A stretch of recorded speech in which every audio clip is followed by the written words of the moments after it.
Chapter 3. In any relationship, the party taking the initiative was often seen as lowlier and more desperate. Therefore, upon seeing Emmanuel and his family at her house, Melanie Zimmerman wore an even haughtier expression than when she was at the café. "Ha! I knew this loser wouldn't be able to get over my looks, so he's come to badger me again." Melanie's mother, Melody Claus, was just as smug when she learned of the Lowe family's intention. "If your son wishes to marry my daughter, you'll have to give us a betrothal gift of 500,000, she said as she raised her palm. "We won't accept anything less." Emmanuel's heart instantly sank. "Oh, my goodness. 500,000? Is she trying to sell her daughter?" Alessandra, however, gritted her teeth and nodded. That's fine. As long as my son can get married, I'll do anything to make up for the betrothal gift, even if it means selling the house." But then how would she be able to pay for the couple's house and car? "Sure. That's no problem." Rosalind piped up, even going so far as to pull her brother back when she realized he wanted to object. She was just as eager for Emmanuel to start a family, and at 30 years old, she had worked and saved up enough to make the necessary down payments for him. "Since Mom is settling the betrothal gift, I shall help Emmanuel with the car and home. Lastly, he will bear all household expenses after the wedding," Melanie suddenly said. That, however, was the last straw for Emmanuel. "Are you guys marrying off your daughter or selling her? I don't mind paying this much if she's coming to work for us as a housekeeper, but if she expects to be treated like a princess or queen, you can forget it. I don't need that. Look at your son. What's with that attitude?" Melanie yelled. "We aren't even married yet, and he's already so domineering. Wouldn't it be worse down the road?" No. The marriage will work out. It'd work out just fine," Alessandra pleaded, desperate to finalize the wedding. "I can't wait any longer. I must fulfill my husband's dying wish by the end of the year." Having seen how things were going, even Rosalind knew she had to step in to persuade her mother. "Mom! Stop forcing it. Manny's right. There's nothing wrong with giving a betrothal gift, car, and house. However, asking him to be the sole supporter of his family after the wedding is too much." "What about his wife, then? Why can't she chip in? Will she be sending her own money back to her parents?" Just then, Melanie's younger brother, Jacob Zimmerman, suddenly appeared with a cocky grin plastered on his face. "Huh. Don't forget about me, Melanie. When it's my turn to get married, I'd be counting on you guys to buy me my car and house too." Upon hearing that, Emmanuel instantly exploded with rage. "What the F***?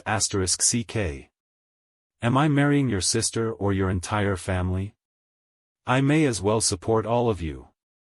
Even though Emmanuel had only meant that as an angry remark, Melanie decided to hold him to his word. "Ha! You'd better remember what you just said. In that case, I'll leave you to plan and pay for the wedding banquet and honeymoon. Don't tell me you can't afford that. Get lost. I'd rather marry a pig than a woman like you," Emmanuel retorted as the rage and ferocity he used to experience on the battlefield came flooding back. He didn't know what the Zimmermans were playing at, but there was no doubt they were monsters. "Look at yourself. You're just an uncultured brute with marriage. I'd rather marry a boor than you," Melanie snapped back. "Given my qualities, I have no problem marrying a rich man, so why should I settle for a pauper like Emmanuel? I'm only too happy that he wants to fall out with me." After giving an exasperated laugh, Emmanuel stood up and stormed off, leaving Alessandra and Rosalind with no choice but to follow suit. To their surprise, they had only just stepped out of the Zimmerman residence when 3 luxury cars pulled up in front of them. The Zimmermans quickly popped out to see the commotion and almost dropped their jaws when they saw the car lineup. "Oh, damn. Those cars are worth tens of millions. What's going on? Since when were the Lowes that fancy?" Emmanuel, on the other contrary, seemed to recognize one of the cars. Didn't I see that car outside the cafe? The next second, Terence stepped out of the car, surrounded by his convoy of suited bodyguards. He smiled as he approached Emmanuel and said politely, "I'm here to return the favor, Mr. Lowe, after you helped me outside the cafe." Needless to say, everyone was stunned. Rosalind couldn't hide her excitement and gripped her brother's arm tightly. "Ah! Isn't this like those rags to riches stories?" The more Emmanuel thought about it, the more he frowned. Wow! Who knew this old geezer was a millionaire? Could he have intentionally fallen at the cafe? Terence waved his hand, and within seconds, his subordinates had unloaded several boxes of gifts. Not only were there precious stones and jewelry, but there were also famous paintings, antiques, and even a Porsche key. The total value of the items had to be at least 10 million. For someone who earned a mere 80,000 a year, 10 million was an eye-watering amount of money that Emmanuel could only dream of. Upon witnessing the scene, the Zimmerman family almost collapsed in shock. Melanie might be a well-dressed woman, but the truth was, her family was just like any other average family. To them, 10 million was undoubtedly an astronomical sum. Shit, if I had known Emmanuel would become a multimillionaire, I'd have married him straight away. After snapping out of her daze, she smiled and hastily clutched Emmanuel's arm and said, "What's the matter, darling?" "Oh, wow. You're so kind to help the elderly. I love that about you." "Who's your darling?"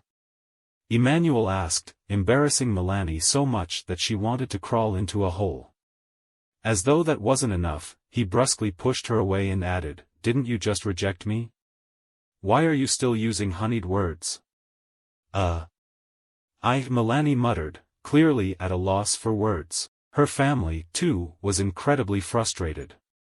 After all, they had just missed out on getting a wealthy son-in-law. Meanwhile, Alessandra was about to say something when Rosalind tugged at her. "As much as I want Manny to start a family, I can't let him settle for the horrible Zimmermans. Besides, he's rich now. I'm sure he can find an even better woman." "Mom, Rosalind, let's go," Emmanuel said before ushering both women into the car. He didn't want to accept the gifts, especially since he knew he hadn't done anything to deserve them. However, it wasn't the time and place to discuss the matter, so he decided to leave instead. Once the Lowe family had left, a gust of cold wind swept over the Zimmermans as they seethed silently. "How could you have made such remarks earlier, Melanie? Do you think it's easy to find a millionaire these days?" Melody berated.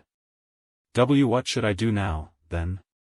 In all honesty, Melanie was at a complete loss. She had gone on several blind dates to find a rich husband who could give her a life of luxury. Alas, who knew she'd let a multimillionaire slip right through her fingers? "What else can we do? They've already come to our place to ask for your hand in marriage. Can't we do the same?" Melody suggested. Jacob, who was just as anxious, instantly exclaimed, "I don't care, Melanie. You have to marry that multimillionaire. When my girlfriend and I get married, you must give us a house and a luxury car. Otherwise, I'll disown you." Okay. I got it," Melanie replied with a long sigh. "Arg. Emmanuel and I left on such bad terms. Would he still care about me?"